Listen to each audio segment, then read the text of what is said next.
Hello and welcome to the season finale of the Apex Racing League American GT Championship live on Apex Racing TV.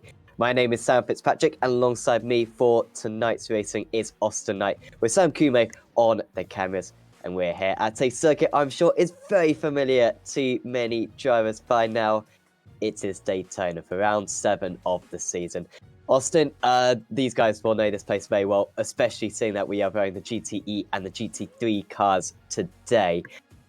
I mean, it's a really good place to have the season finale and a place where, particularly in these sprint races with the tow effect, can turn into a little bit of a lottery.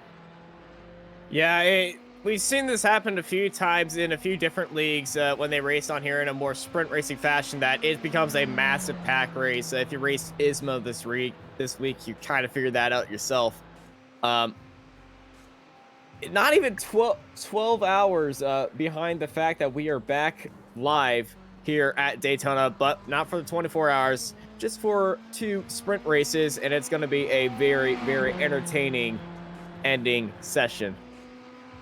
Absolutely, and of course we have got some championships to decide. So just as a reminder, we've got the GTE Pro, GTE Am and the GTE teams, and then we got the same thing in the GT3s as well. In the GTE Pros, we've currently got Mark Fletcher at the top of the standings. No Tom McMahon today, so he's running in 3rd place, so he's out of contention.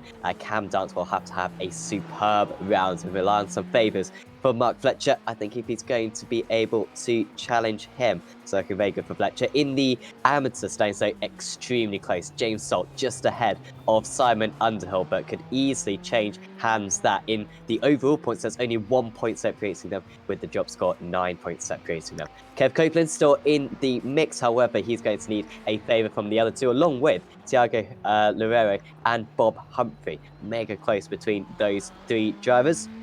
In the GT3 standings, Mike Horder leads the way. He leads the way on overall points. However, points with job score, Scott Brace has actually got a 20-point advantage. Brace has been very strong, particularly at the last round of the championship when he took the championship lead.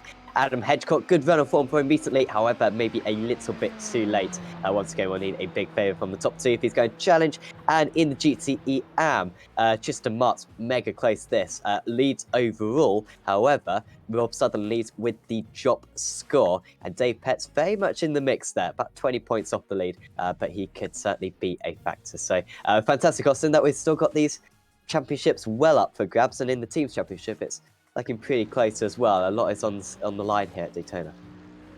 Yeah, a lot is definitely at the line because it is the very final 2 races, and I believe we're going to try to get the points updated mid-race, so it will come down to the wire with a few of these drivers. So qualifying and the grid wheel is going to be very important for these drivers here today.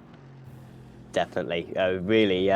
Quite a lot more importance for many of these drivers than others, and they'll be hoping for a clean race undoubtedly. By the way, in the Teams Championship, EVOS are looking very good for the GTE title. In the GT3, they're very close between Boosted Motorsport and Last Minute Racing. Not sure if we got those points available for you, but those will be extremely close, so watch out for that. So the final few seconds of qualifying, as I say, it's all complete. 10 minutes they had, 4 laps. And we are about to get underway for the run start. Before that, got to grid update, and we can go through the grid with you now. So it's Aaron Powell on pole position, I believe his first pole position of the season. Brilliant qualifying from him, ahead of Mark Fletcher. Andrew Brown starts in 3rd place, good qualifying there for him. Christian Mickle in 4th, then it's Bob Humphrey, Thiago Loureiro, James Salt, Cam Dance, watch out for him from 8th on the grid. Then it's Simon Underhill, of course, in the contention for the GTE Am title. Jason Hodgson, Joseph Saul, and Kev Copeland rounding out the GTE drivers. In the GT3s, we've got Mike Horder on pole position. That's a terrific performance from him, ahead of Yasser Sebula. Ignacio Horta and Bod Bolan make up the 2nd round of the grid. Then it's Tristan Martz, Anthony Pisano, Adam Hedgecock, John Roberts, Ronald Meads, Scott Brazier, championship leader way down the order. I could really give a helping hand to Mike Horder, undoubtedly. And then it is Tom Stevens, Rob Sutherland, Ryan Walker, Dave Petts, Bradley Hulse, Lee Woodburn, and Carl Pokrefke rounding out this 29 car field as they line up behind the Mustang safety car. As always, I take special efforts to have the proper pace car at the front of the grid. Really, the big news from that qualifying session then, Austin, is the fact that Scott Brazier starts so low down. I believe that's 10th place out of the GT3 drivers for a driver who was untouchable last 1 week ago.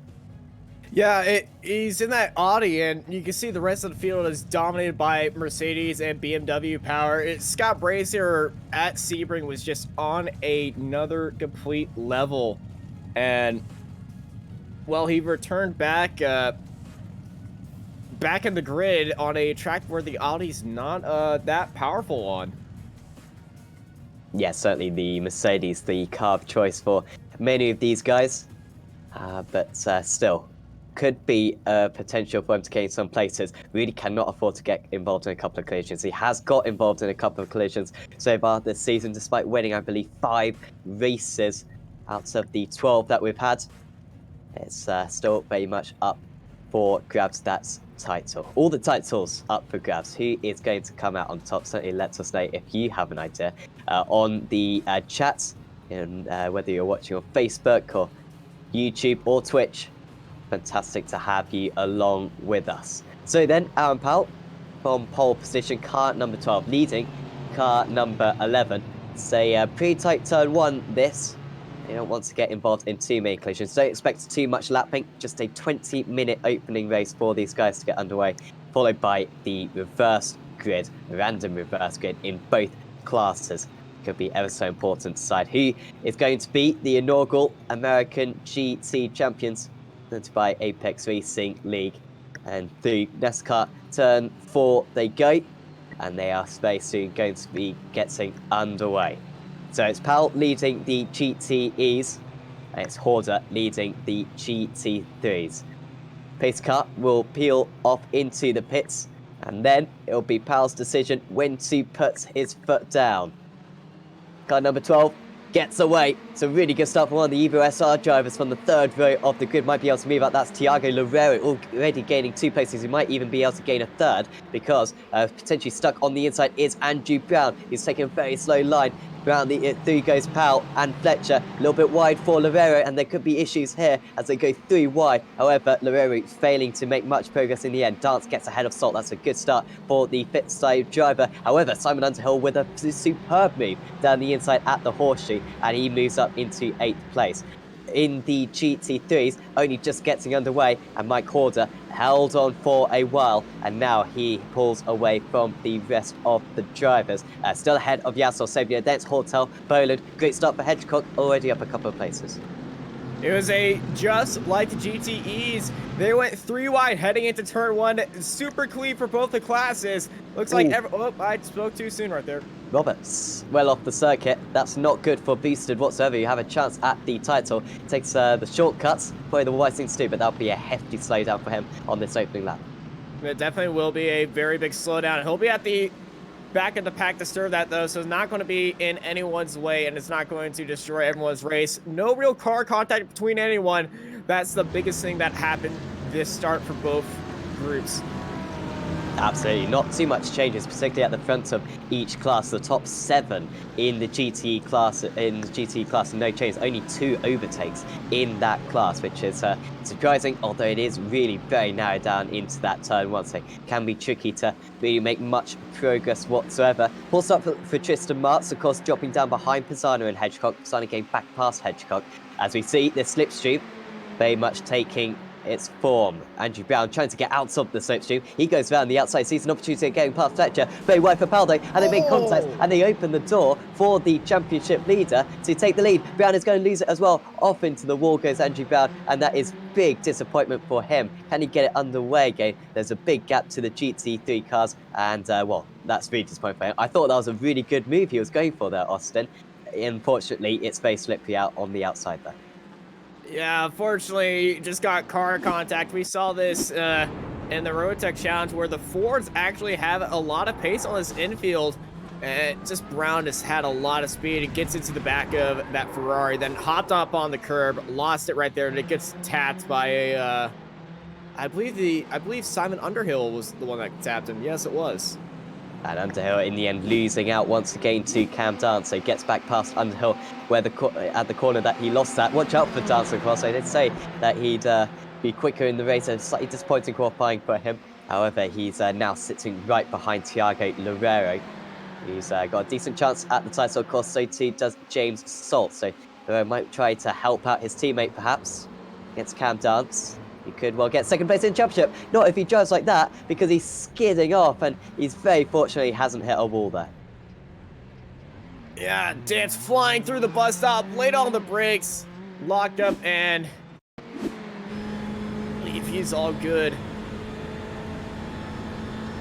Sitting in that draft, laid on the brakes, and oh, it's just early turn in. We see this so much, and just a bounce off the tire wall. Believe it's just minor body damage on that right hand side. Of course, running so little downforce are these drivers, and makes that bus stop very tricky. Here is Mikkel. It's like behind Fletcher. And this is a terrific run for Mikkel. And sorry, is this a replay then of how he managed to get past? So very good performance this from Christian Mikkel. Started in 4th place. It wasn't one of his better qualifiers, but the driver who's really been probably the second fastest driver in the last couple of rounds behind Mark Fletcher. He's made that move. However, that fighting has invited along Aaron Powell after that little bit of a misdemeanor for him earlier on. And Bob Humphrey as well, a driver who I don't believe has scored a podium so far this championship. However, he's got a real chance at winning this race for EVSR. Yeah, Bob Humphrey having a great run, and we got a car stuck on the bus stop. That is Is that Moons? Sure is. It is Ronald Moons.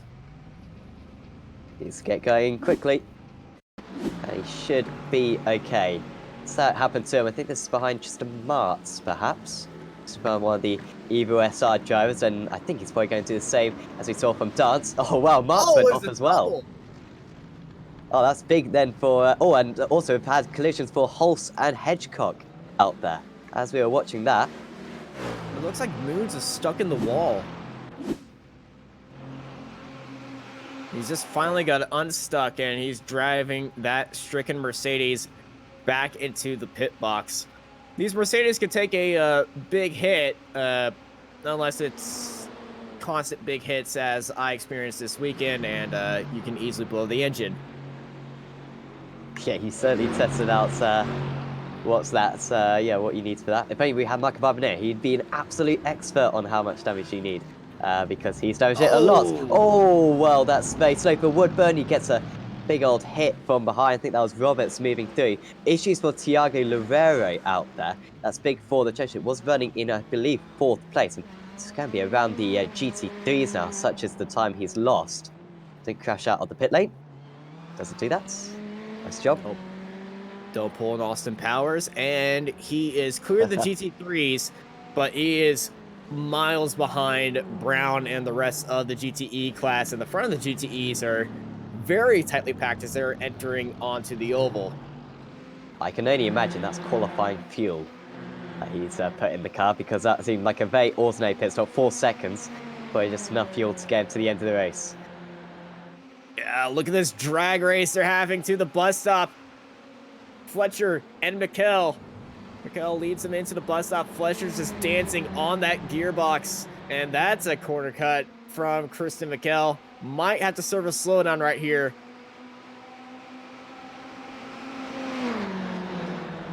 Of course, if these drivers can get 0 instants, they get a bonus point, and then for every 10 instants they get 3 penalty points. These guys could be top 2 in the championship. They're certainly be in the class of the field. Fletcher waiting behind him at the moment.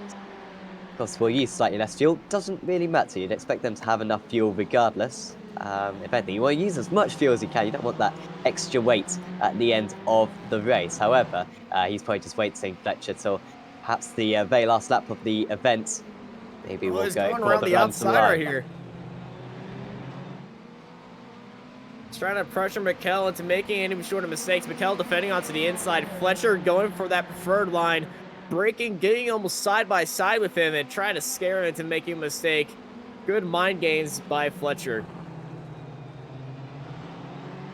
they're actually lapping slower than 5th and 6th place guys, Underhill and Salt. So on that last lap, Mikkel was 42.3. In fact, the top 3 were all 42.3s. And then you had Underhill and Salt in the 41s. Hortel has had an off. He was running in a pretty good place. Was he in the top 3? He was 4th place, was Ignacio Hortel, only just behind Bod Bolens. But he's had to do quite a big turn there. Good times for Scott Brazier, bad times for Scott Brazier. He gets spun round, and this really could be the championship lead gone for him. Yeah, Ryan D. Walker get onto his inside, just gave that Audi a little bit of a tap. And, oh, that is, that's just hard. Well, he's perhaps going to be in a good position on the grid for race 2. Going to be hoping for a big reverse grid. So 10 minutes into this event then. Well, not even that, 9 minutes into this event. And still no interest from Fletcher to get past. Powell also being very responsible at the moment. He doesn't want to get past, so we're all just waiting. But when you've got a 4-car chain like this, Austin, you don't want to be at the back of it going into the last couple of laps. So, I mean, Powell's going to have to eventually start making some moves if he's going to win this race. Yeah, Powell's going to have to start moving around, but in these early minutes of the race, the first 3/4 of it, you kind of do want to be at the back of this train because they're giving you your drafts.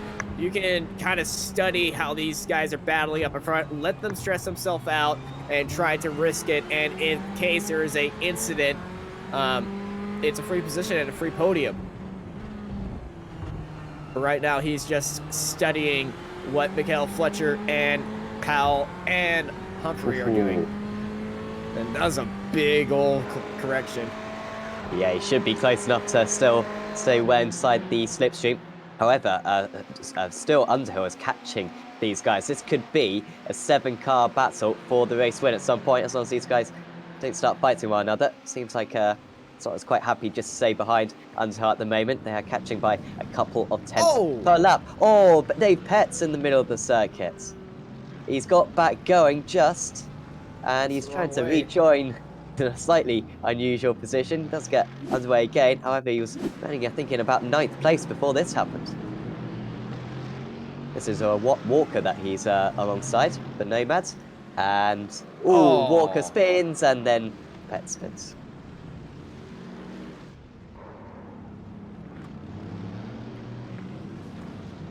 And he gets another collision with that Audi of Scott Brazier. That Simso team is getting a big old workout today with the amount of incidents their cars have been getting. Definitely. And here's Hortel gaining a place, being in the walls a little bit. Down 4 places from his starts is Hortel. But he has got past John Roberts at least. 6 seconds now to catch up to the rest. Might still be possible for Hortel if there's a bit of fighting, but of course no slipstream for him now. Here's Sutherland. And he's trying to get past Pisano currently. They're only just behind Tom Stevens. Great result right now for Tom Stevens, up 7 places. Good driving from Rob Sutherland as well, but I mean, we've seen him at the front of the field much of this season. Stevens, a relatively new driver to the championship, only his 2nd meeting. And he's had a very good time at the moment in 4th place in the GT3 standings. So trying to come back at Sutherland. No can do. Yeah, no can do with that move right there.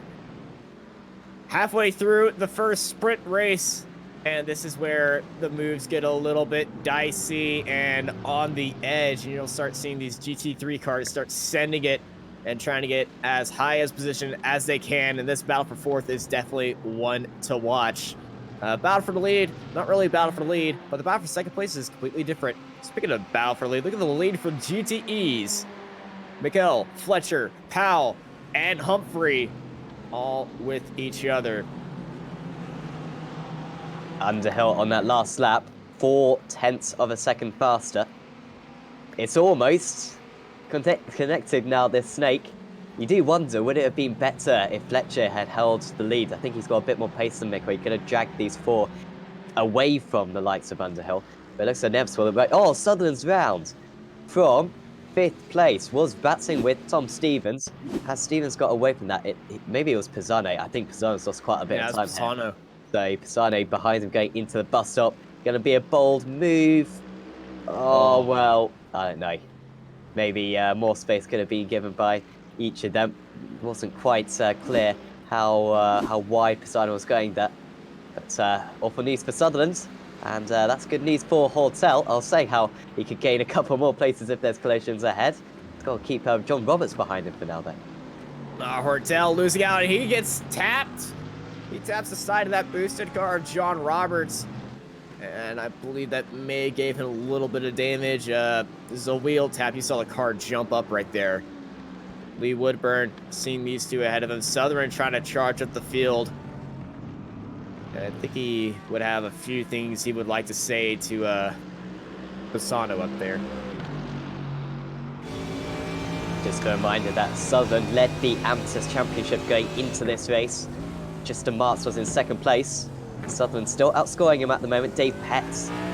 If it weren't for a couple of issues with Petts, he'd have a decent chance of catching up to those guys in the championship because none of them are having particularly good races. Here's Powell. This is now getting a bit more competitive. He wants to get past, does Aaron, because he wants to be in that number 2 position going on to the last lap. He was late on the brakes, and for a split second, he was in P2. And Fletcher knows the pressure is on from 3 and 4, so his move is going to be very soon as they're heading into these hairpins. Defending onto the inside is Mikkel once more. Fletcher moving off the line.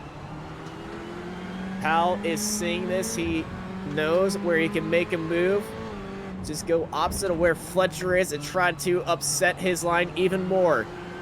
2 different lines coming back out onto the oval. There's a slow GT3 right there. That's going to give Mikkel the draft he needs.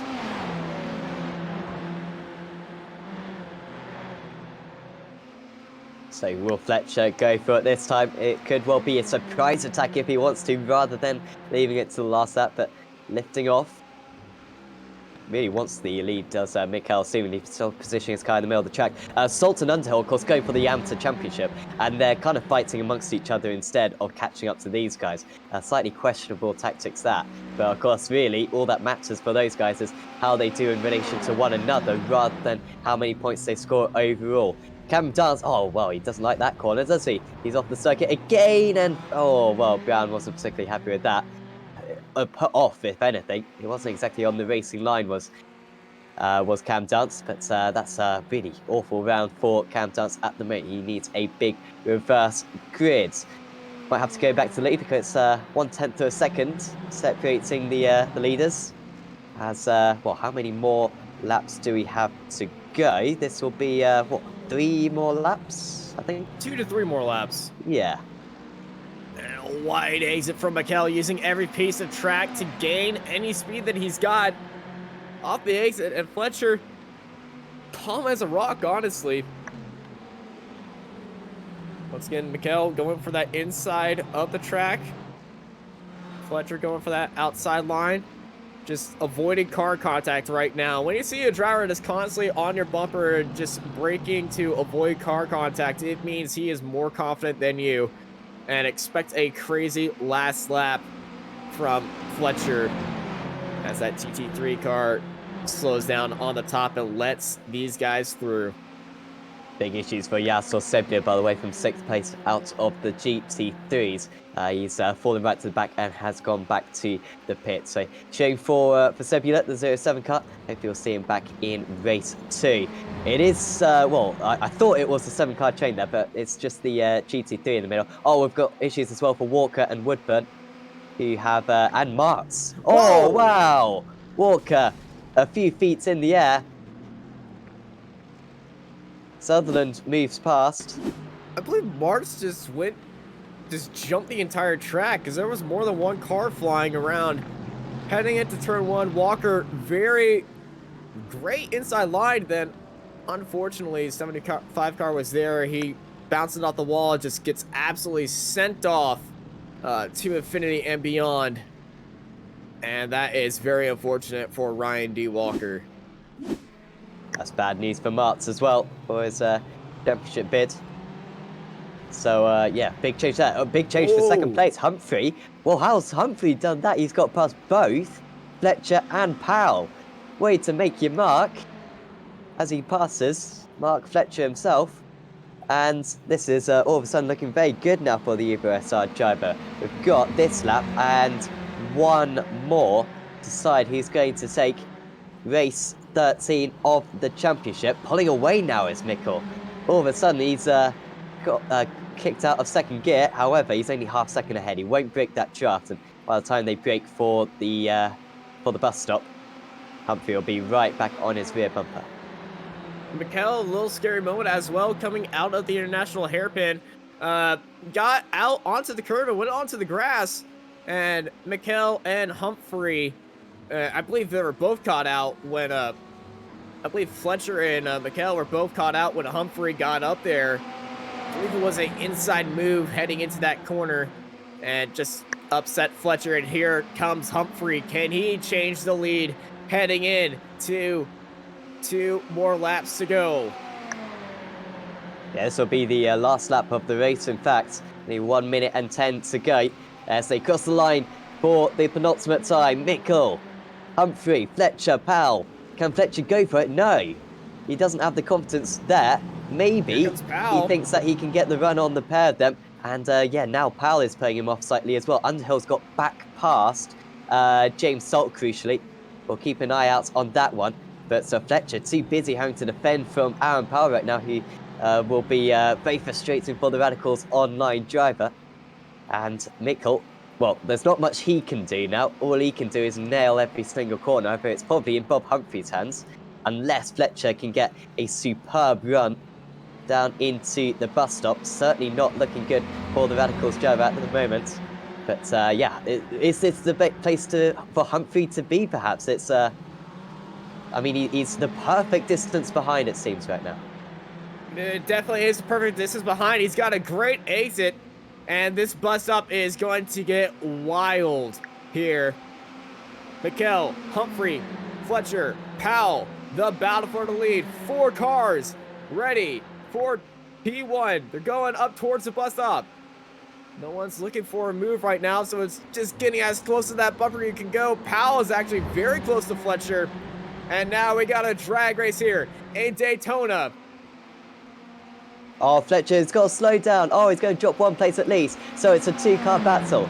Mikkel, Humphrey on the run to the line. He's going to be able to pull alongside, but who's got the lower downforce? Humphrey is flying along. Round the outside goes the Evo SR driver. There's nothing that Mikkel can do. And Bob Humphrey takes race 1 at Daytona in the GTE class. What a perfectly executed plan. He was running 4th for the vast majority of the race, but right at the end, it came to fruition. Sol and Copeland perhaps organising some choreographed finishing here. Copeland does beat Sol in the end. Out in the lead of the GT3s, we've barely seen him all day. However, it would be a massive result for Mike Horder because he came into this race 2nd place in the championship. However, with issues for Scott Brazier finishing way down the order, these might just be the points to overturn that deficit, and he might well get back into championship fray. Mike Horder wins race 1 in the GT3 category at Daytona. Behind him will be Boland finishing in 2nd place, and actually it'll be Stevens finishing in 3rd. Terrific results for those 2 drivers. What a fantastic race we saw at the front for the GT3 field. Humphrey played the strategy like a fiddle to get the win. And the GT3 cars, Mike Horder, I believe that did put him up into championship positions because Scott Brazier, he's dropping even more. He's down in 11th. He was down in 9th earlier. But oh, that is one beat up Audi. I think something happened for him on the last lap in the bus stop. Was even before that. This is behind. Is this Pisane, perhaps? Yeah, he's down to 7th. And oh. Big ol' spin.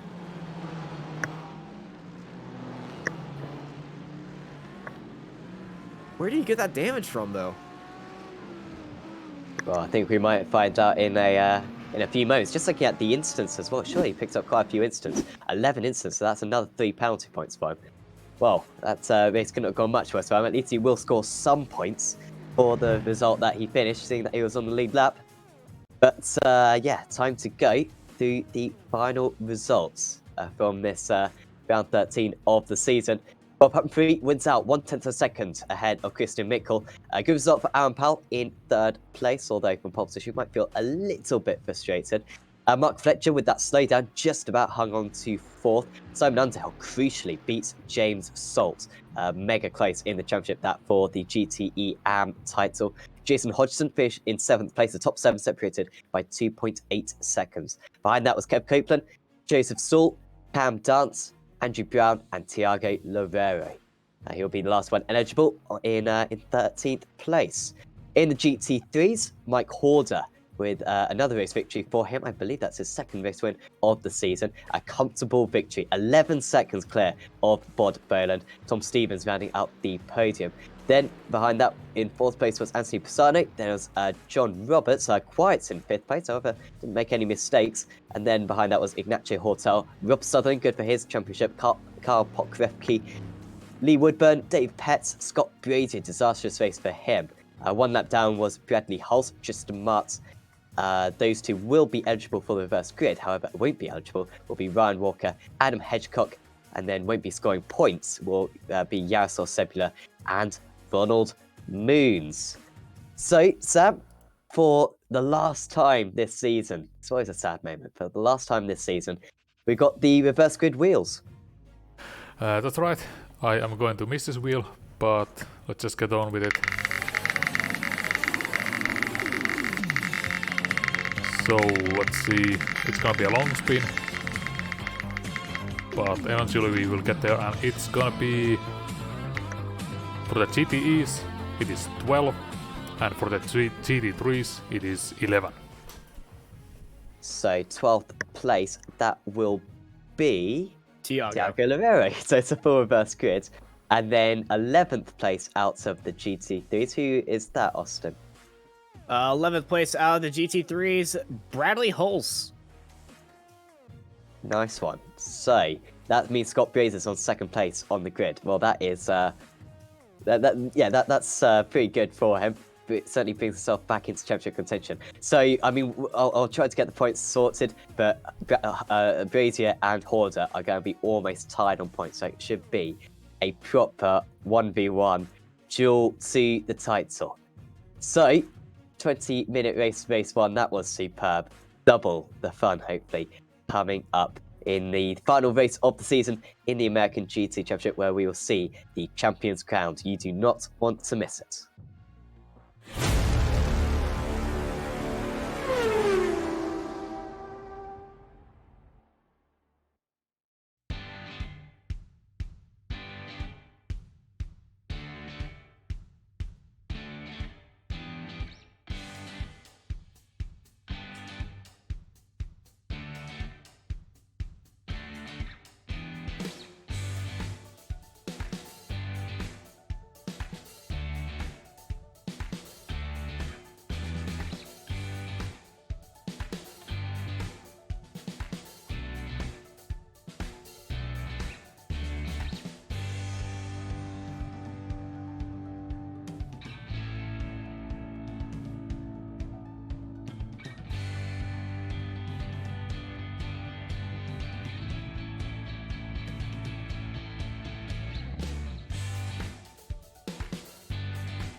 inside wall. He's gonna pass nearly 3 cars down that front straightaway, and he's gonna get them all done with. What amazing! Lead to the inside goes Logan Cloudman is gonna touch in. Pit crash sideways. What a save! Look to the outside as Cronkite goes off. De Jong into second place. Going for the switchback. Oh, pinpoint driving. It's howling down to the inside. Trying this contact though. Slide left of the racetrack. Chris Renner drives it back down underneath, and he takes that second spot right back. Joker goes to Garrett Lowe.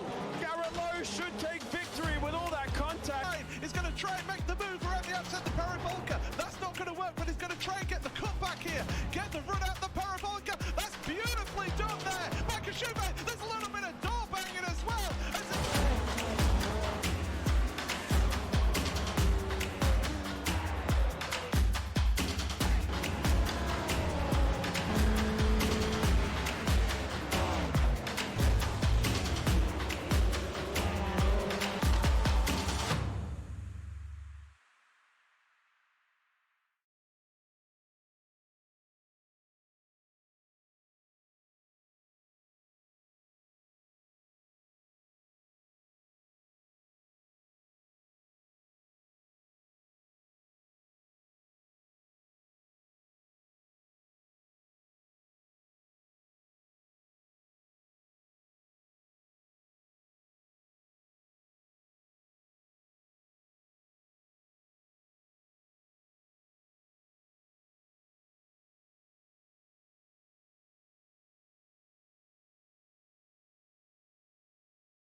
What amazing. Race lead to the inside goes Logan Cloudman is going to touch in.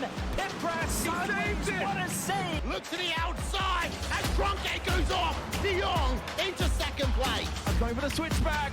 Oh, pinpoint driving. It's howling down to the inside. I trying this contact though. As wide left of the racetrack.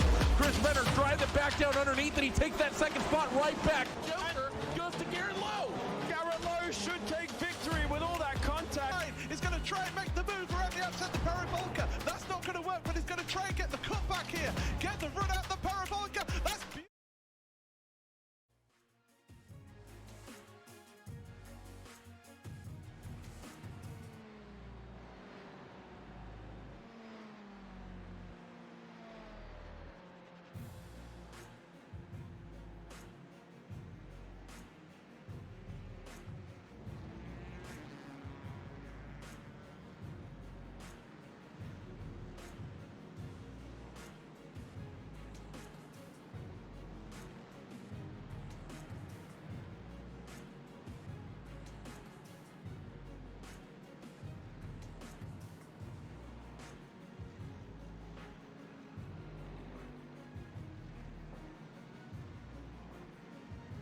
Welcome back to the season finale in the Apex Racing League American GT Championship, live on Apex Racing TV. Once again, I am Sam Fitzpatrick, and once again, I'm joined alongside by Austin Knight with Sam Kumo on the cameras, and we're preparing for the final race of the season. Austin, it was a really good race one. I think possibly the best race one we've seen all season long. The slipstream, really influential. Big reverse grids in both classes, and the championships in both are mega close at the moment. So, well, it's everything we could have hoped for the final race of the season. Yeah, definitely. This is going to be a very exciting 40-minute race to end out the season, and it is very close. I believe there are 4 points separating a few championships at hand, but last race, it was pretty carnage at the start. But the ending, GTEs passed on the very last lap, coming out of the bus stop. It was a drag race to the finish, and a great win for Bob Humphrey, who you said earlier on in that race has never been on the podium at all. And getting your first win and the first time on the podium, great job by the Evo SR Young Drivers Academy driver, definitely showing that he should be in the senior team, and he outperformed everybody that round with that strategy. We're going to see how his final race goes and how the rest of the GT3 field, and I believe you have some championship updates. Yeah, absolutely. We'll quickly go through the grid as well, because Lavero on pole position in the GTEs, Bjorn in second, Dance in third. The rest of the field to go through for you now. Mikkel and Humphrey at the back of that one. Then in the GT3s, Scott Brazier, the championship second place on pole position. Dave Petts alongside him on the front row of the grid. Crucially, Mike Horder starting further down the order, down in 11th place. In the championships, I'll go through them quickly. GTE Pro, Fletcher looking very good. GTE Am, Underhill versus Salt, only 7 points. Salt is ahead of Underhill. If Underhill can beat Salt by a couple of places, he will be the champion. In the GT3 Pro, Horder leads Brazier by 4 points. However, he starts 11 points further back. It's a pretty good narrative, this. And in GT3 Am, Sutherland leads Martz by 14 points. However, I believe Martz is not out there. He's a little bit further ahead of Dave Petts as well, but Sutherland still needs to finish the race, most likely, in order to win the championship. So then, final race of the season, and it's Tiago Lavero controlling the field. The Mustang pace car into the pits. It's a struggling start for the drivers on the outside of the grid. A few gaps amongst the drivers. However, Lavero pulls away from the field. They changed in the top 5 at the moment, but good start for Salt. Good start for Fletcher already getting past Hodgson out there, and Underhill getting a pull start. Oh, contact between the teammates there. Is that going to be damage for Joseph Saul? I believe he's got away with that. In the head of the GT3s, Scott Brazier crucially getting out to a good start. Dave Petts in second place, Karl Pokrevki in third, and Woodburn and Pisano following behind. Good start for Pisano, already up 4 places. What a start that is from him. Horder only gaining the 1 place so far. Yeah, great start for Brazier. Definitely the start that he wanted. He saw the giant gaggle of cars in his rearview mirror, and that is just music to his ears as one of the Mercari Boland. cars going down onto the inside. That's Bob Boland. Getting a big old hint of oversteer coming out of that exit. And he's down on the inside of that boosted car trying to make a recovery. Oh, there's a Evo car. Stevens, after a podium in race 1. Oh, well, he's stranded there. I think the McKell's engine out. may have gone anyway. What's Oh, up with yeah. Christian McKell? Did he start from the pits, perhaps? No, he's just so farther down than everybody else, but he's showing that he's a lap down. Yeah, so strange start for Mikkel. He's behind all of the all of the GT3s. So got past all of them. Did he miss the turn 1 and just go onto the oval? Oh, I'm not sure. But out in the lead, Loero having to defend from Brown. You know that Brown will go for a move if he possibly can. Neck and neck along the front straights. Dance in third place, apologies. One of the favourites for this race, undoubtedly already a race winner so far this season, last time out at Sebring. Salt's in third place. Really good start for James Salt, up 3 places. Fletcher in up 4 places in 4th. They're losing each other lots of time at the moment, are these top 2. And while they're just inviting along, they're saying to all the other drivers, come and fight us and have a chance at the race victory, because they've got a lot of time fighting like that. Brown does eventually get past, but at what cost? Because Salt's only 1 second behind these top 3 now. And even now, Loero trying to get past at even the infield section. It's going to be very hard getting past that Ford in the infield, because that Ford through these corners is just so planted. And it's just so hard to get around that Ford, because that move down the inside, he had all the speed coming out of that exit. And what's going to give Brown the best advantage right here is the fight between Loero and Dance, who are going to be battling out for P2 and 3 if they are not careful. They will have the top speed on him, as we just see Loero looking down that inside, heading into the bus stop, deciding it was too risky, especially in the 3rd minute on lap 2. So Brown's going to lead him out, heading onto the oval. We'll see if the Ferraris work together or against each other right here. Poor start, of course, for Simon Underhill, down 3 places, so Salt's up 3. Underhill down 3, and that means that James Salt would become the GTE AM champion if it ended like this. Here comes Fletcher, though. He's a man on a mission. Was outfoxed in race 1. Surprising for a driver of his experience, but fast up of the race on that last time, nearly 2 seconds faster than the race leaders. Brown had to go defensive into turn 1, much better exit for Loero. He'll have a chance into the hairpin. Dance really not wanting to get involved in these top 2, and I wonder if Fletcher might try to avoid that as well. It's certainly a 5-car battle for the lead, with Salt 2 seconds behind at the moment, starting his own pack. Still us in the lead in the GT3s, by the way, is Scott Brazier, 3 seconds ahead of Dave Pett. Mike Horder already up 6 places, 5 places in class. It's a really good start for him. Back at Joseph Salt and the rest of the field as they're trying to catch up to the Ford train. And honestly, the Ford is going to be causing a giant pack up. So the GTE field is going to be a giant train, as that's Lee Woodburn off the track. You'd expect he's dipped a wheel onto the grass on the outside and then spun out of this race. Usually quite easy flat for the Mercedes. Oh no, he's just lost it early on. That's unusual. Ooh. And that's the engine gone. Head on to that bear and pop goes the Mercedes engine. And that is the end of Lee's race. Back up to Scott Brazier in the lead, just like he wants it.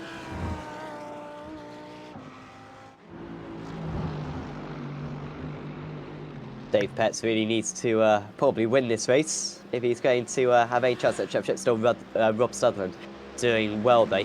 4.5 seconds further behind. Might just see him in the background in one of these shots. Petts under big pressure, though, from Karpot Krefke.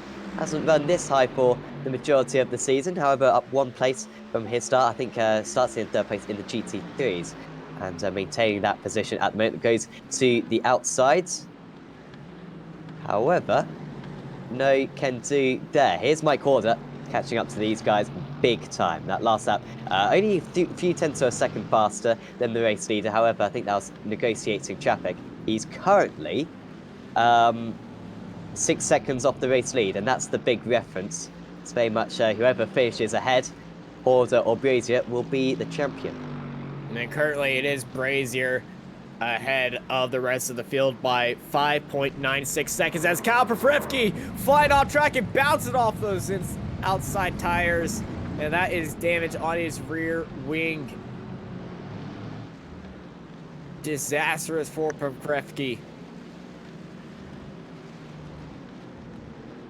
How much damage has he got on that car? If it was properly side on, he might get away without any steering damage, but you can see aerodynamically, which costs you a lot of time here at Daytona, that car is damaged, and he's dropped 6 places on that occasion. Thiago Loureiro into the lead of the race then.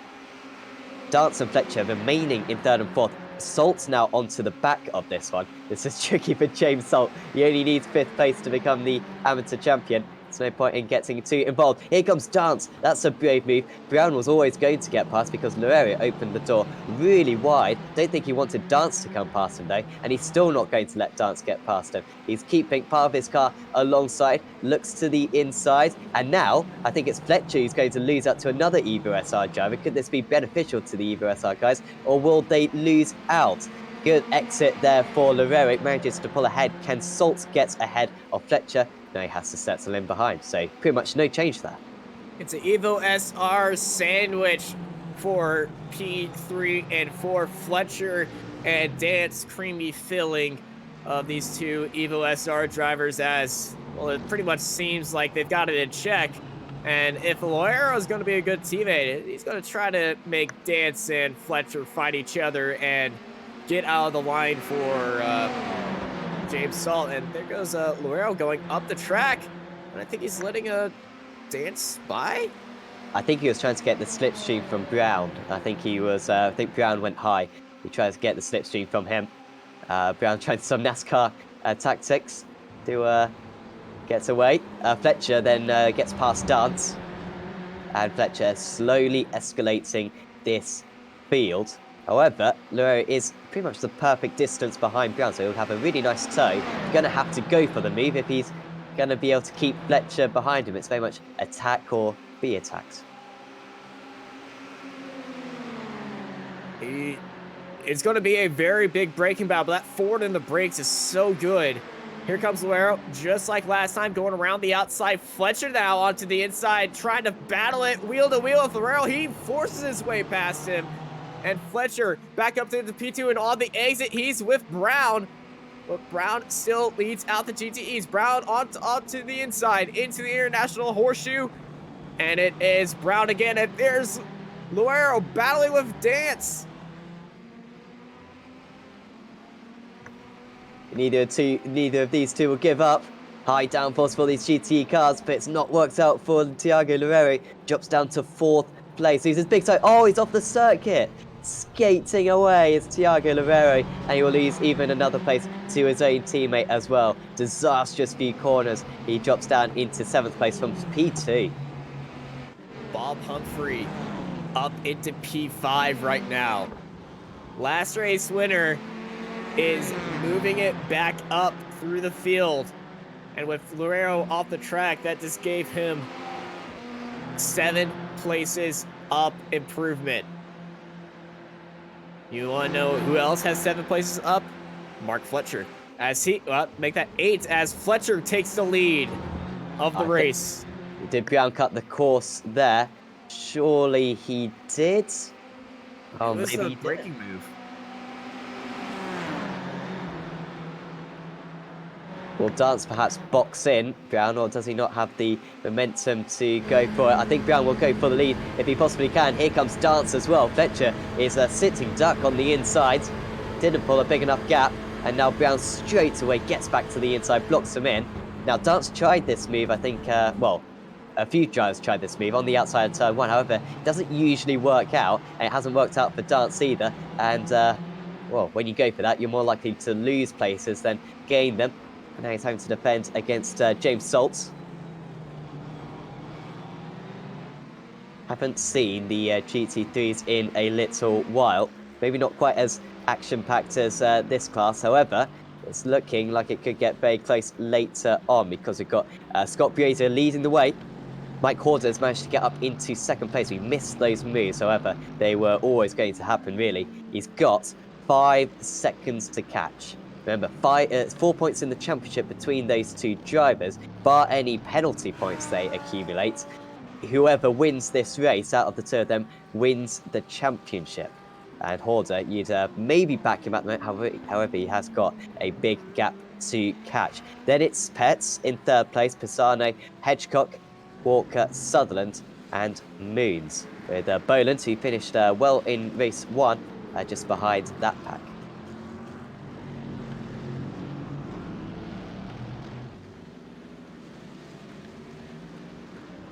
Randy Walker ahead of Sutherland and Moons. Moons had a very hard race last time after getting stuck into a tire wall.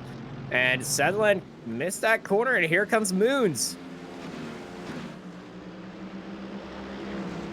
Almost managed to get past. And approaching the corner, I think where he had that off Ronald Moons. Was it the bus stop? Yes, it was the bus stop. Yeah, it was. Yeah. And here goes Moons into the bus stop.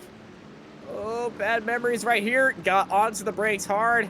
Thought about it, sold the dummy, backed out of it. Bad memories for Moons. Did it. He wanted to do it, and then he didn't want to do it at the end. But he's definitely in the head of Sutherland.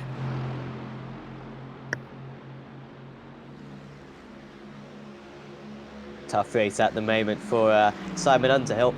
He came into this race as a good chance of winning the GTE Amateur Championship. 7 points behind James Saltz, however, a little bit stuck at the moment. He's managed to clear some of the traffic, so we'll keep an eye out on whether he can get into the 42s. However, he needs 42s if he's going to catch up to the race leaders. 7.5 seconds behind. He can see them in the distance. However, mistakes like that aren't going to help him. Big slide as well. That really could have been it for him. And now he allows back past Jason Hodgson. He's a quick driver, is Hodgson. It might just be worth Underhill waiting behind him to catch up to the others. Ford's got good slipstream capabilities, just so drag resistant. You can see he's already got the pace on him, and he's going back up with Hodgson hard on the brakes into the bus stop, and he's going to make that move work. Underhill back into 8th. Now, can he run away from Hodgson?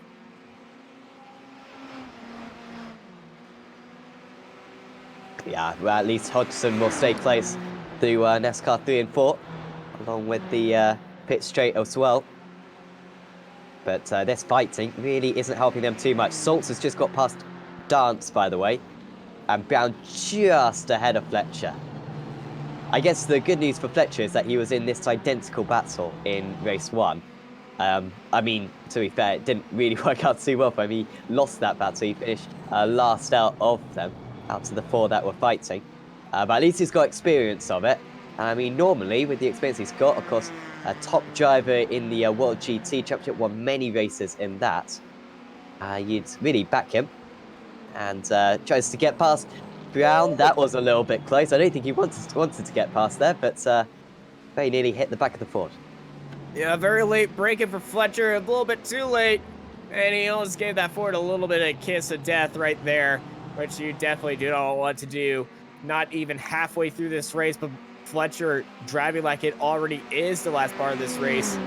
And that Ford still leading out this train. And Fletcher, you saying last race, he was in this exact position, and he ended up getting caught out by all the other drivers. It's going to be a little bit different this time with the Ford leading this field, but it's going to be a lot more difficult as well.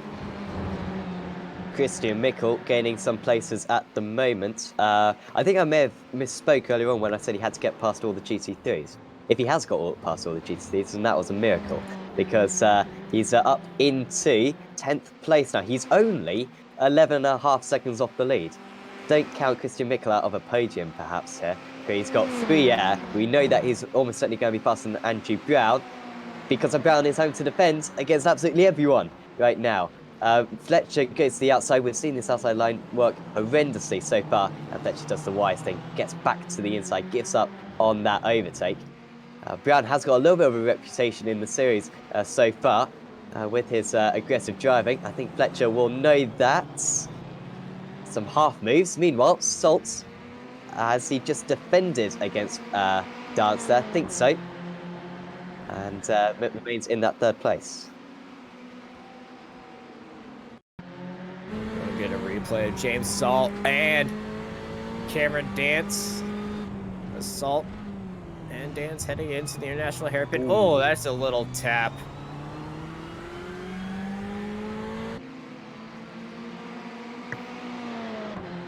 Dance won't be too happy with that. I don't think that's going to make a massive change to the race because we're all still got each other's toe. See how close Fletcher is on that gearbox of Brown. Here comes Fletcher trying to make some moves on the 4. Salt had to actually check up on there, but Brown still holds it off. It's got to be into turn 1, I think, because if he gets past the bus stop, as I think we saw earlier on with Fletcher, he'll just be down into turn 1 again. So probably down into turn 1, his best chance to then pull away through the infield. Mistake for Saltz. He went deep into the first part of the bus stop, messed up his exit.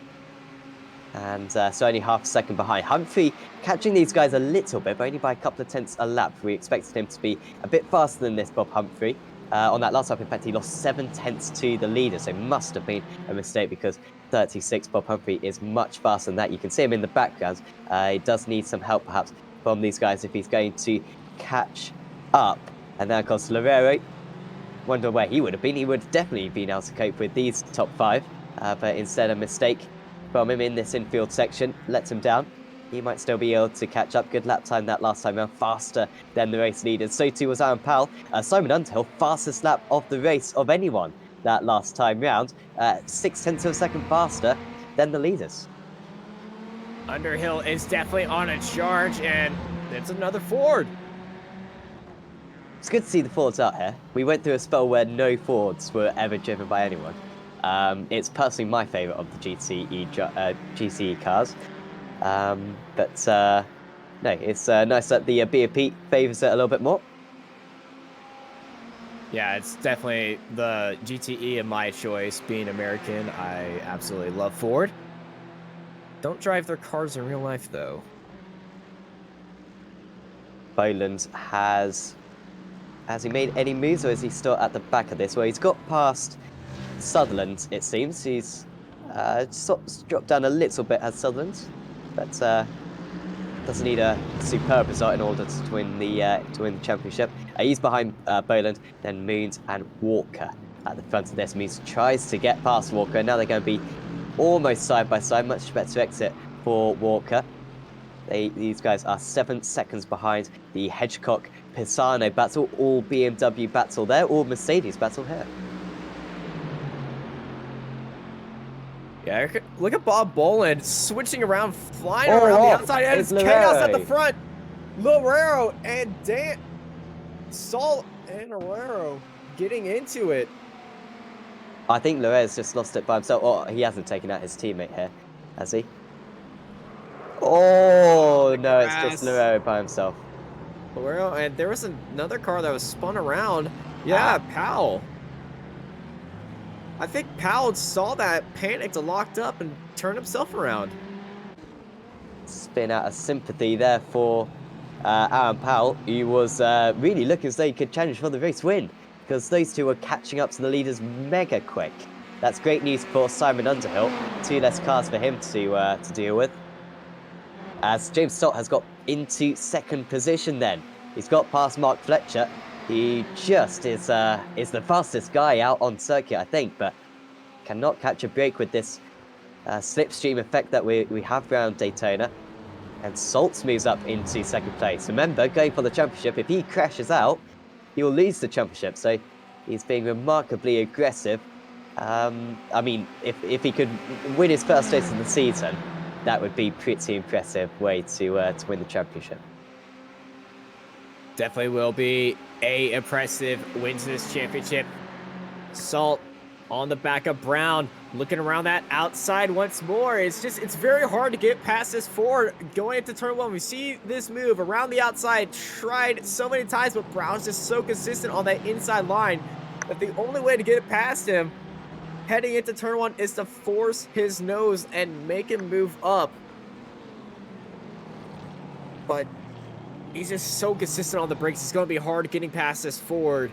So it's going to be a multi-car effort to try to get around him. Underhill another 0.6 of a second faster on that last lap.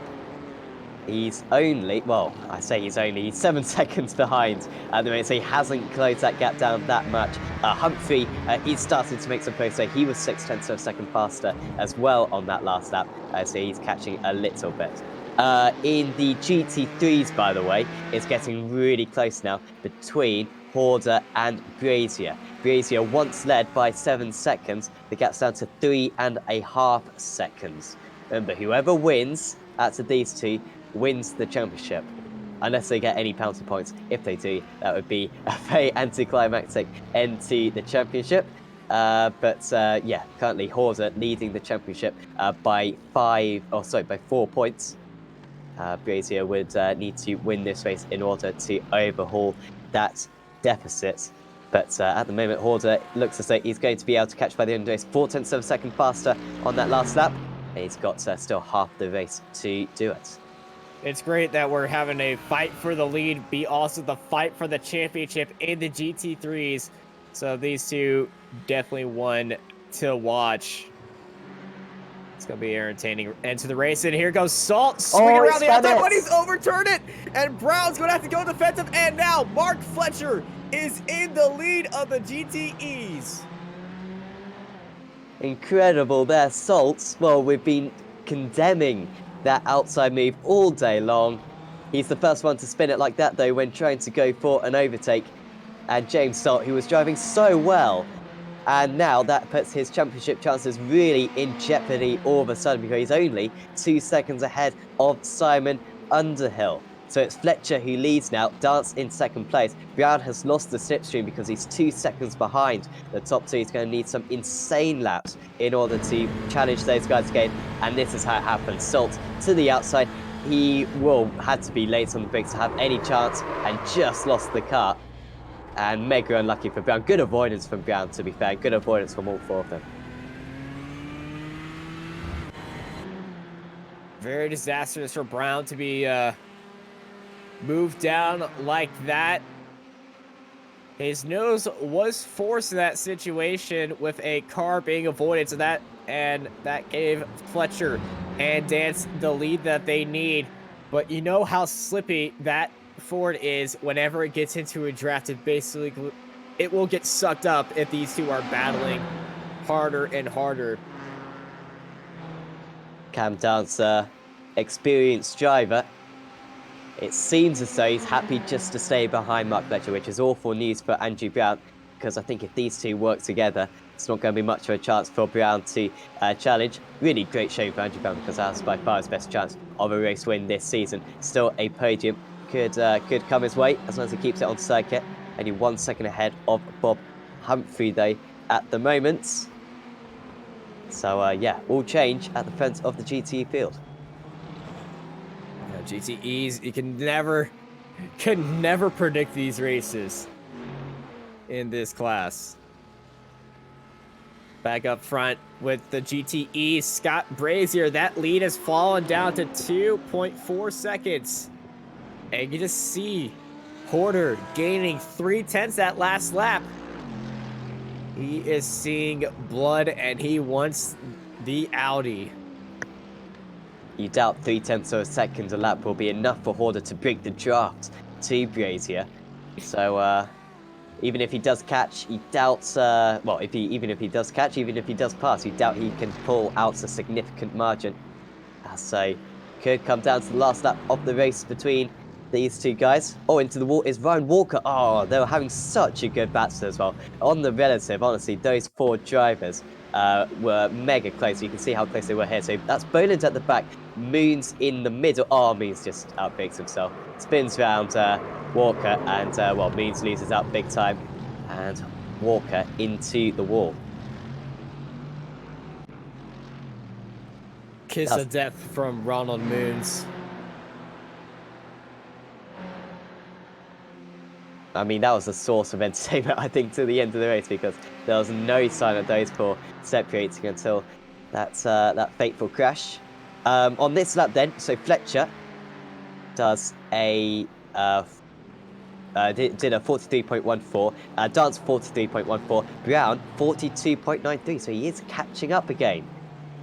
This is mega impressive from Andrew Van Cleary. Has a superb setup in that car. Wasn't too impressive in qualifying. I think he qualified outside the top 5, but he's really taking it to one of the best drivers in this league right now. In fact, everyone relatively evenly matched on that last lap. James Salt pulling away from Simon Underhill. Good news for the Evo SR driver.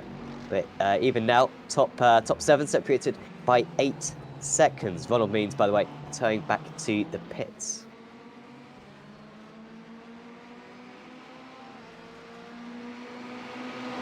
Grazier only leads by 1.5 seconds now. On that last lap, he lost 1 second. Now, if Horder has that type of pace over him, then maybe he will be able to break the draft when he gets past. But Grazier's hopes of perhaps just holding on to that lead, not allowing the gap to fall down to below a second before the end of the race. Well, I think that plan has got to be scratched right now, and he's going to have to use his racecraft instead to hold on to this race win, because it's still got 12.5 minutes to go. Now, these 2 guys, if you just think Scott Brazier doesn't have the pace, just look at the mini-map and just show you on how far ahead that they are from the rest of the GT3 field. These 2 guys are at the top of their game, 15 seconds ahead of 3rd place. Yeah, that just shows you the pace of Mike Horder to close down Scott Brazier and jump through the rest of the field. And knock, he's within a second. Well, this is when the drafts will take effect. He's probably going to be on the back of him by the end of the next lap, because these last couple of laps for Horder have been way faster than Brazier. Brazier across the line does a 44.81. Horder does a 44.17, so another 6.5 tenths of a second gained for Mike Horder. This is for 2nd place, Dave Petts, who could still be the champion. Apologies, 3rd position. He's hanging on against Adam Hedgecock at the moment. The driver behind them is Tom Stevens, who is not in this race. So I don't know what Stevens will do here, because Stevens is very quick. Of course, he got a podium in race 1, but might want to get past. Of course, this is also important for the team's championship as well, because it's boosted versus last minute for that title. Apologies, I didn't update those scores during the break, but hopefully we'll have a decent idea of who's won out of those teams after this race is complete, because that's been a super close championship as well. What is that on the roof of Hedgecock's car? I think he updated the paint like mid-race, between races or something. I am not sure. I might investigate myself, try a few different camera angles. Of course, we're not bound by the iRacing esports codes of liveries, so it really could be anything on that as he takes 3rd place. We're going to have to ask him what that is. We take a look from the shopper.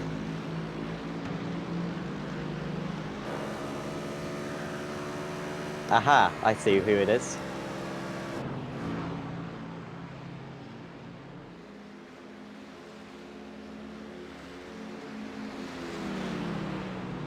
A certain politician. Ah, okay. One of the 2 with blonde hair. All right. People in chat are saying it's Boris Johnson. I don't know who that is, so you're going to have to fill me in.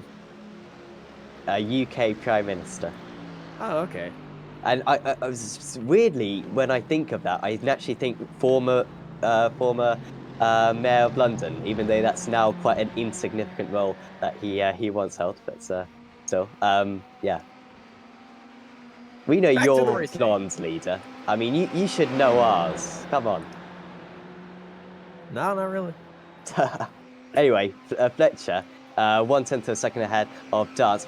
Poor lap for Brown. Yeah, this has been an awful lap for Brown. Must have literally had a half spin or something, because he was 2 No, seconds he just dropped behind. out of the draft. That Ford doesn't have the straight line speed, but it's so great in the draft and in the brakes. That's how it was able to catch up back into the lead. But the straight line speed of the Ford, it's its own undoing. It just doesn't have the engine power to do it, and that's why it's just fallen down and is leading in 3rd place. It's just braking and cornering and how slippery it is in the draft. If it gets out of that draft range, that Ford just falls off like a rock in water. It's very far off the pace, and especially on a straight line speed track like Daytona. Yeah, and that was also a 46.01 where he's been doing 43s on the most part, but also the top 2 as well, up their pace on that last lap. So, two-way battle, it seems. Fletcher's won I think Fletcher's only won 1 race this season, which is mind-boggling. Absolutely mind. To be fair, Martin and Leesnor took quite a few at the starts of the season. But both these guys won one race each. Thank God one of their names isn't one, otherwise this would be far too many ones. But they won a race each at Sebring 1 week ago. So maybe a little bit of pride between these two. They're going to be top 2 in the championship as well. So nice up there. Fighting one another. Top 2 in the other championship, in the GT3s, can be Brazier and Horder. Half seconds separates the 2 of them. So Horder now in passing range. I mean, from what we've seen so far, if you were Horder, would you try to get past, or would you leave it to the last lap and get the run to the line like we saw in race 1? The entertainment value says yes. The logical value says no. What would Sounds Boris going Johnson too say? I don't I mean- know, because I never heard him talk. Oh, well, you're missing a treat, is all I can say. Brazier is taking a slightly unusual line there. So, yeah, well, let's see what Horder does here. He might be too far away anyway to make a safe overtake. I doubt he'll do anything too reckless. He does pull alongside. Now, we've been saying over and over again, don't go to the outside. It doesn't work. He backs out a bit nice and early. They will take the normal race tonight. Oh, Brazier a little bit out of control there. These two have such a lead, they could literally spin, maybe hit a wall, and they'd still be the leaders. They're 20 seconds clear of everyone else.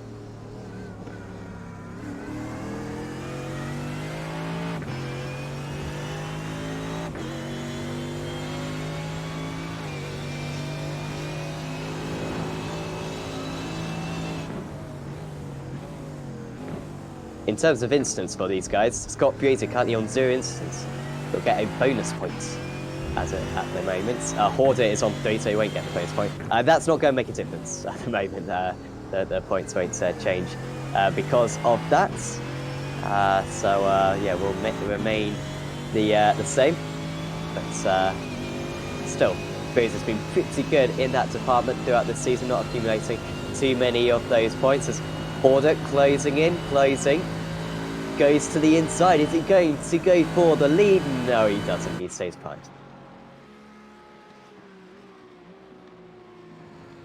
According to Boris Johnson, you'd be quoting a Men at Work song. A minute work song. Apparently, that's what he did during a speech or something. Okay. Definitely gonna look into this. Honestly, you're missing a lot. You may cry, as much of Britain is, but it's still worth a look at some of the memes. Here comes Horder. Horder looking around the outside. Going to try for the switchback in the GT3s. It's actually pretty easy to do the around the outside move. So Brazier defending onto the inside, but Horder is on the gearbox of Scott Brazier in that Simsa Esports car. And the lead and the battle for the championship in the GT3 category is getting spicy with 5 minutes to go. This race has flown past. Really has. We haven't been short on lead battles. I mean, the top 2 in the GTE is very close. Top 2 in the GT3 is very close. Of course, when I set up this this schedule, didn't realise that this would coincide with Daytona 24. However, it's been a pretty good way to end the season because you're guaranteed very close race. We could have 3 cars out there, and we'd still be guaranteed some really close action because you can just not break the draft, as Mark Fletcher will be fully aware of now, going for a 2nd race win of the season, the champion already of the GTE class. We haven't talked too much about the championship in the GTE ARMS, because that's between James Saltz and Simon Underhill. Underhill, going into this race, was trailing by 7 points against James Saltz. So he needs to outscore him by a few positions in order to win the championship. However, at the moment, Saltz is ahead of him by 3.5 seconds. A spin though for Saltz, losing maybe 7 seconds, and he could certainly lose those points. So once again, going right down to the wire.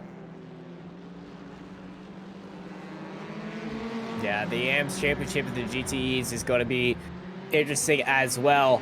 But in just 3 minutes, can Salt hold on to that position he's got? He's got no one around him, so it is looking like Salt's race to lose against Underhill. Already lost it though at turn 1, of course, as we saw earlier on. Could have certainly won this race, could James Saltz, but he's still a driver who, after taking parts in the British GT as well, continues to impress. Hopefully we'll see him much else on ApexRacingTV and the other GT leagues that we broadcast, of course. Certainly do subscribe to the channel if you want to watch more races just like the one you're watching now. Hopefully you've all enjoyed it. Fantastic to have you along for all 7 rounds of this championship.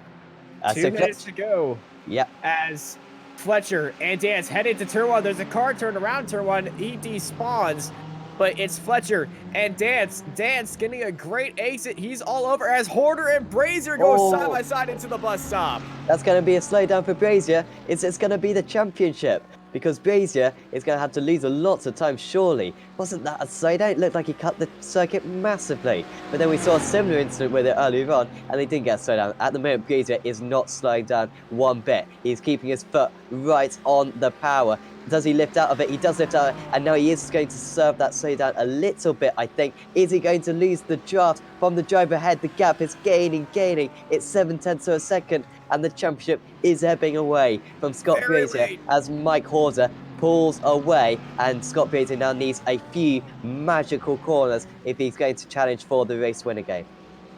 Brazier, that bus stop is going to cost him a lot in these final 2 laps. They passed the start-finish line. The leaders did. Dance and Fletcher passed that with 2 minutes to go. They will have another lap unless something massive happens right here in the bus stop, but it is not. And we're going to go racing for 1 more lap here at Daytona in the final rounds of the American GT Championship. Will Dance go for it this time? He's waited behind for this entire race. They've actually been matching Andrew Brown lap by lap, but Brown 5 seconds behind. He's not going to play any part. Dance goes to the outside. I don't think he really fancies his chances of getting past here. Question is, does he get close enough coming out of the bus stop in order to get Fletcher on the run to line? He will know very well, I'm sure, seeing that he's pretty much been able to size that one up for the entire race. So it looks as though he will wait till after the bus stop in order to go for the win, just as we saw in race 1. In the GT3s, it's still on. Horder versus Brazier. It's 0.6 of a second. That's just about within slipstream range. However, Brazier is barely closing down these straights. The gap is 5.5 tenths of a second. Maybe it goes down to 5 tenths of a second here. well, he might be able to challenge the Audi. However, it's not looking too good. 0.4 of a second going into turn 1. Now the pace by Horder was much greater than Brazier, and Brazier, all he has is that draft and the Audi's cornering. It's going to be very interesting to watch these two race it on for the front, as we got 1 and 2 in the GT3s and 1 and 2 in the GTEs, and the GTEs are at the bus stop. Fletcher going down into the middle, trying to break the draft of Cameron Dance. Dance getting onto the bumper, heading into the bus stop. Who's going to get the best of corners? Fletcher ate a little bit of grass right there. And as they come onto NASCAR 3 and 4, Dance is in the draft. Dance is closing in. Are we going to have another drag race here in Daytona? Here comes Dance on Fletcher. Dance flying out to the outside. Fletcher onto the inside, side by side. They go for the last race in the American GT Championship. It's going to be Dance taking the victory on Fletcher. Perfect again from Cameron Dance. Third place is Brown, fourth place is Humphrey, but in the lead of the GT3 class, it's really close. Horder versus Brazier, potentially for the championship. They've got the bus stop and the run to the line to go, as Brazier, after a mistake earlier on, picking up a slowdown at that very corner, has he timed this absolutely perfectly. He needs every ounce of that Audi in order to perhaps get in first place in the championship, a championship that he's led on the most part before Horder took the lead with 1 race to go. Here we go, Brazier catching, he'll go side by side. It's going to be a run to line. Who's going to take the final race win of the season? Horder By 2/100ths of a second, and that might just be the championship for Mike Horder. Boosted Motorsports takes the spoils right at the end. almost lost it there at the line, but Horder by 2/100ths of a second, side by side. What great finishes we had here today. GTEs and GT3s. What a finish and what a championship. Absolutely incredible. Have you ever seen a championship decided by 2/100ths of a second? I doubt it. I mean, this is before penalty points. They might get protests and whatever. However, by our calculations, that means that Mike Horder, Mike Horder wins the championship by 10 points, I believe. And that was a 12-point swing right there. Incredible performance. Well done to all the judges out there. And I believe we can go through the final results of the season for round 14 of the championship. And it's Cameron Dance who wins out 1/10 of a second. It was comfortable in the end over Mark Fletcher. That runs to the line in the GT, undoubtedly the way to go.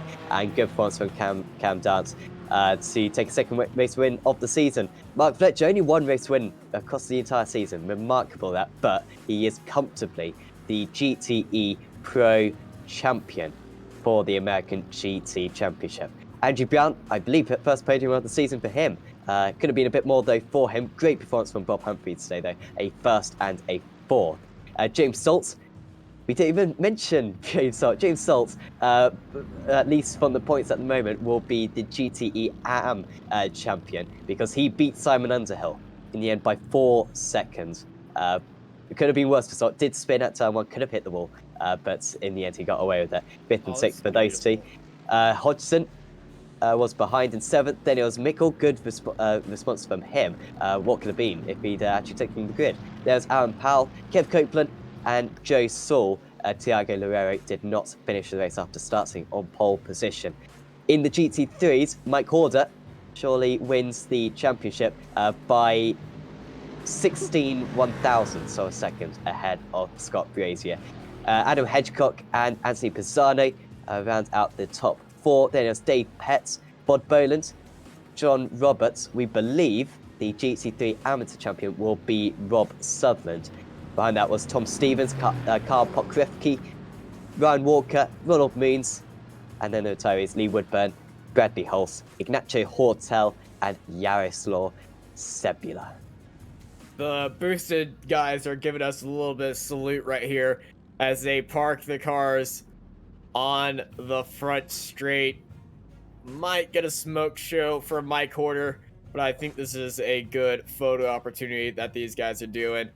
Parks it on the checkers. 1, 2, and 3.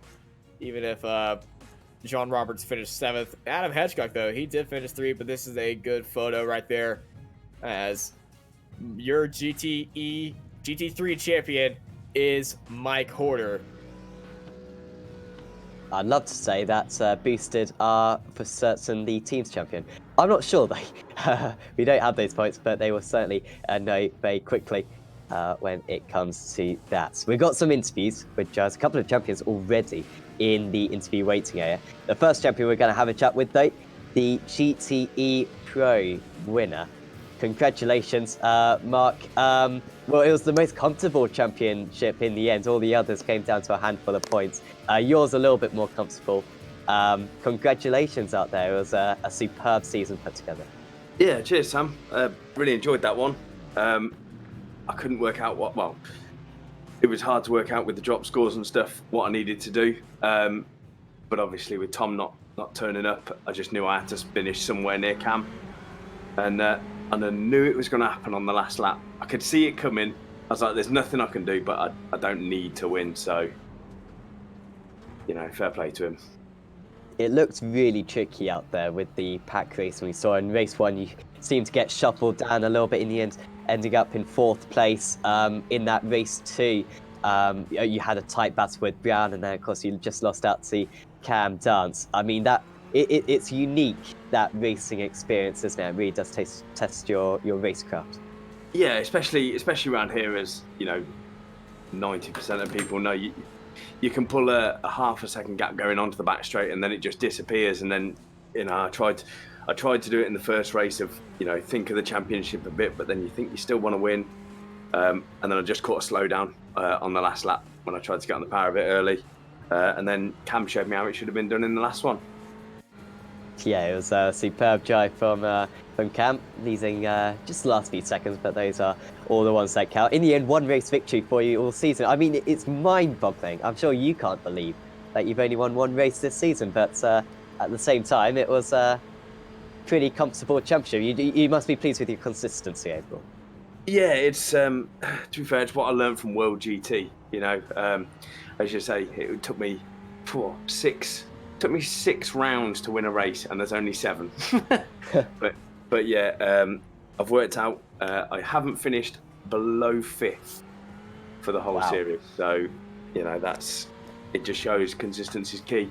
Because people drag out. Mike Van Loosenhood won the first 4 races, and I thought, oh, here we go, it's going to be at least second, and then a couple of bad rounds, and the way that the champion set up, you can only drop 1 round. So just keep plodding away at it, and top 5s all the way through. And where can we expect to see you back soon, and what projects are the Radicals guys currently doing? So for me, it's the fun series tomorrow, the Chaslington Touring Cars, which are rallycross cars on road. It's just a bit of a laugh for 15 of us. And then World GT, I'm going to try and go 1 better this year. Finished 2nd last year. That starts in February, I think, which is the GT3s this year. We certainly wish you the best of luck for that one, Mark. Before we let you go, is there anyone you'd like to thank? The full rundown today.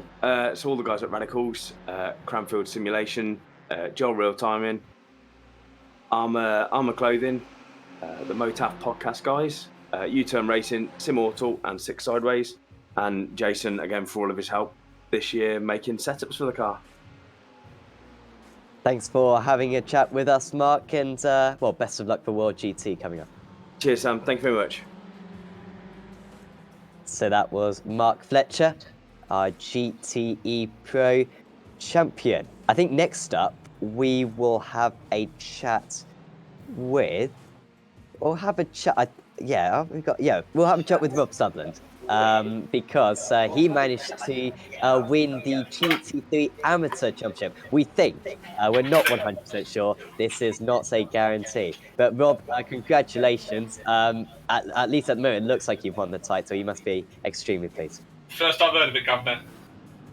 Didn't know anything about it. That's good, that's great, yeah. was my Awesome. jubilation voice. Yeah, no, very happy. Thank you. That was a bit hectic, wasn't it? Hello, everyone. Yeah, that was a close race for you. I mean, both race 1 and race 2. I mean, the pack racing we saw, it was quite difficult to predict. No, not really. You just sit behind and wait for it to happen. That's kind of how I predict it, and it happened twice. So yeah, that's it really. You just sit there and wait for it. And how would you say your season's gone? How would you assess it? Well, I'm rubbish, and I appeared with one an amateur championship, so pretty good, I think. It's almost like an advert, really, isn't it? So anyone that's under 2000 I rating, you may as well come along and win something. Absolutely. And in terms of future championships you're looking to take part in, what can we expect to see you in soon? I don't know, really. I really do this for a laugh. This is only casual, so if you do a British GT, I'll do that, but nothing too serious. Awesome. Well, we certainly hope to see you back soon. Rob, before we let you go, is there anyone you'd like to thank? I've got a list. Hang on. First of all, Yako, he paid my entry, and he won't take money from me. So, yeah, thank you, Yako, and the teammates Pete and Dave as well. That's mega. Thank you. And Rob Cuss, Bedford GT on Monday, please, sir. And also Dave Williams over in Germany. If the German builds a basement, get out of Dodge quick. Thank you very much. Thanks for having a chat with us, Rob, and we hope to see you soon. Bye-bye. So that was Rob Sutherland. One of our more interesting interviews up. There you go. There's one of your champions for the season. Didn't realise he was in the championship. The prestige written all over it. Anyway, Austin, we've got a few other interviewees. Who would you like to have a chat with? Oh my goodness, there's so many people to choose with. Let's pick up with Cam Dance.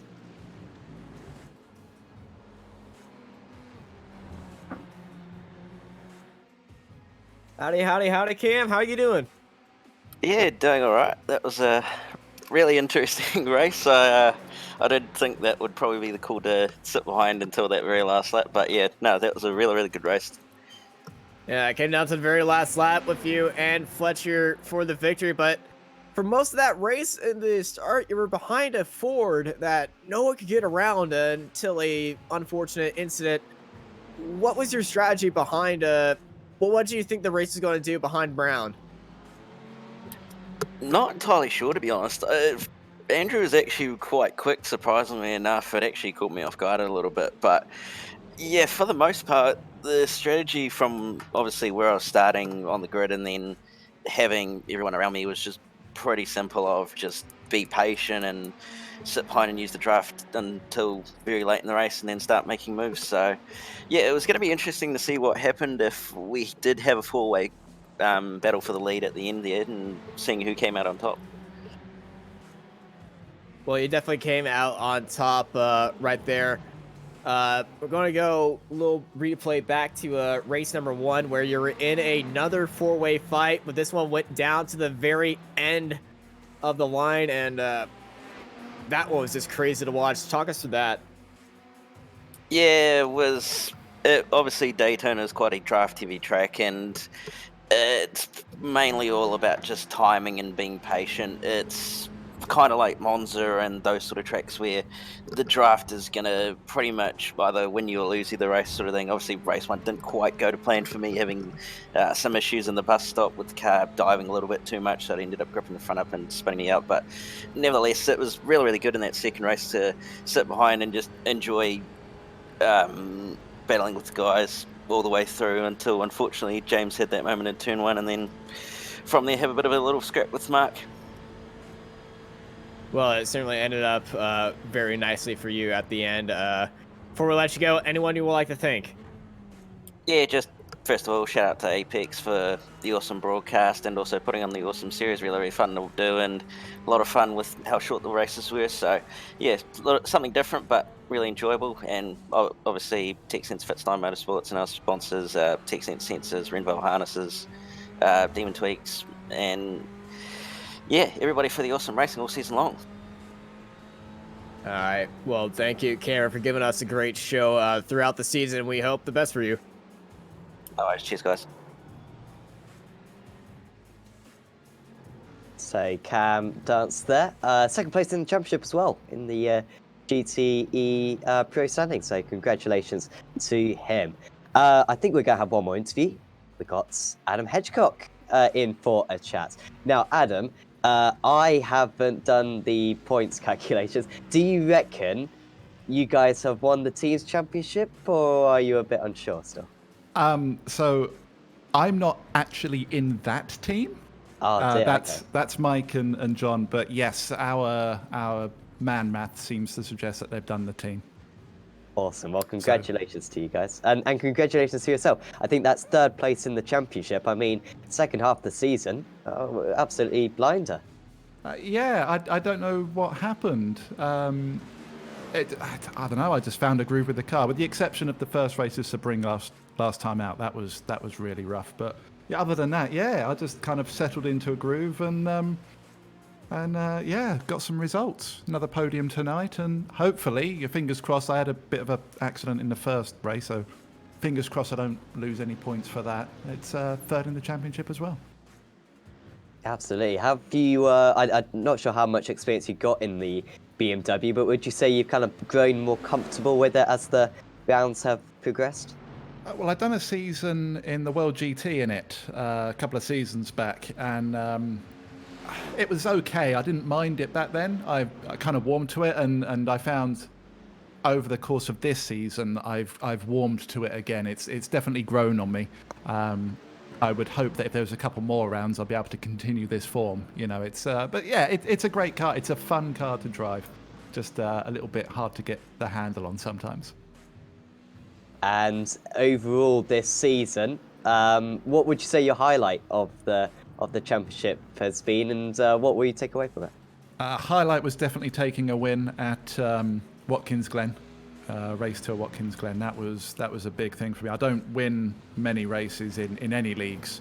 To be honest, I'm usually down with the AMs, and so to take a win was yeah, that was monumental. And taken away from it, how fun these series are. I missed the British GT that you did. And yeah, I'm kind of looking forward to any others that you do like this. These fun little seasons, they're brilliant. I'll say thank you very much.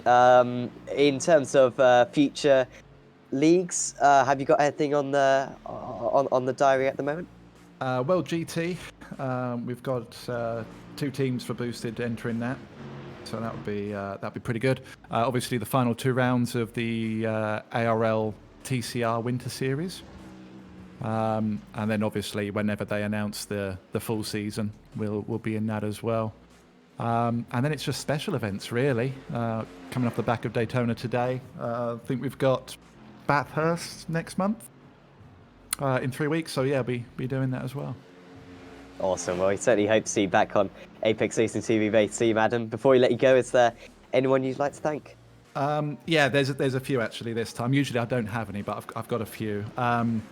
First, big shout out to Mike. If the points are as they suggest, then congratulations to him for taking the championship. Congratulations to them as a team, because hopefully they've sealed that as well. To everyone who's participated this season, it's been a lot of fun, and although we've had a few bumps and scrapes along the way, on the most part, it's been brilliant. So thank you to everyone who's raced with us, against us, etc. I would like to shout out Mind, the charity for better mental health. As of the start of the year, I'm starting to run their livery or their logo on my car to raise awareness for mental health. To my mum, she's pretty ill at the moment, so get well soon, Mum. And to you guys for, again, it was a great, fun little season, and I can't wait for the next one. Awesome. Thank you very much, Adam. And, well, we'll see you back very soon. Yeah, I hope so. So that was Adam Hedgecock, third place overall in the GT3 category, along with a race win as well, and a third place today as well. So, Austin, it's always a little bit sad at the end of the season. What are we going to do on Sunday evenings? Well, Sunday afternoon for you, I guess. But it's been... It's certainly been exciting this season. It's been controversial at times as well. But I think we've had pretty much 7 exciting meetings, and well, Daytona I think was possibly the best of all of them. We definitely saved the best for last, and it is going to be a big change in my Sunday plans as, well, I've already made new plans for my Sundays upcoming, but I'm going to be missing this Sunday thing that we do now, because it's been like every time Sunday I get to commentate American GT. Let's do it. And now I'm not. I'm gonna miss you. Oh, I'm gonna miss you. I mean, we never talk at all. Like that is true. So I mean, I'll probably never see you again for a year or so until we do this again. Maybe we will. American GT, it's a good format, undoubtedly. Some good tracks in America already. We're scheming for next season. Just in the last few minutes, we've talked about Pacific GT, perhaps maybe 4 rounds at Oran Park. It's got a few different layouts. Motegi, you can do the oval at Motegi potentially. I mean, that's extra layouts as well. And there's like 5 layouts. I wouldn't be commentating if we do the Motegi oval. I'll be racing in that. It's certainly many ideas. We will certainly be back potentially for another season, and of course, check out Apex Racing League. We'll host special events along with plenty of other championships as well. Big thanks to all the drivers for taking part. You guys are the people who make this championship possible, of course, and put on a fantastic show for us. And hopefully you'll see you back in the future. And of course, thanks to everyone who's tuned in across this season. We have certainly enjoyed it, and hopefully you have as well. Of course, leave a like on the video, subscribe to Apex Racing TV, and check out the iRacing Esports Network. But for now, from me, from Austin, and from Sam, we'll say goodbye, and we'll see you next time.